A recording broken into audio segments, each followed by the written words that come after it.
Preserve کریں تاکہ بحفاظت ان کو ہم اگلی نسلوں کی طرف منتقل کر سکیں. ہم لوگوں کو روزگار کا اور جان کا اور مال کا تحفظ دیں، اور یہ سب سوشل پروگریس کرنے کے لیے، یہ سب ڈیولپمنٹل گولز حاصل کرنے کے لیے، سسٹینیبل ڈیولپمنٹ گولز میں پارٹنرشپس کے تصور کو فروغ دیا گیا ہے، اور خاص طور پہ پرائیویٹ سیکٹر کو کہا گیا ہے کہ وہ اپنا کردار ادا کرے. لہٰذا ہم کس طریقے سے تعلیم کے شعبے میں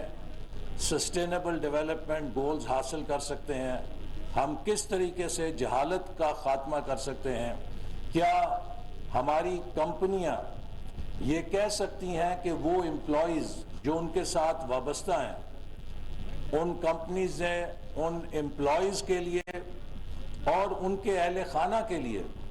تعلیم کی ایسی سہولتیں دی ہیں کہ جو ایس ڈی جیز کا تقاضا ہے اس کے مطابق ایک بہتر معیاری تعلیم نہ صرف ہر امپلائی کے لیے حاصل ہو،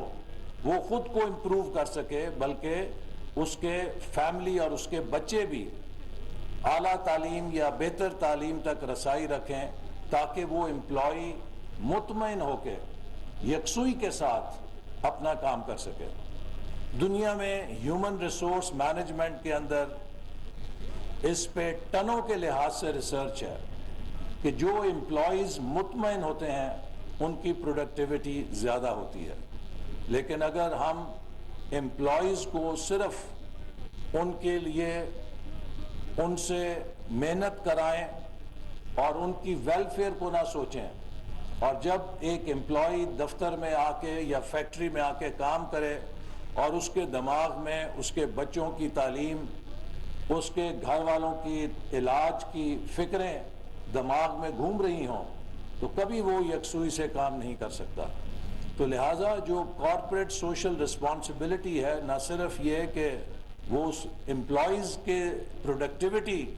اگر ان کے ویلفیئر کے لیے کوئی کمپنی کام کرتی ہے اس کو مدد دیتی ہے،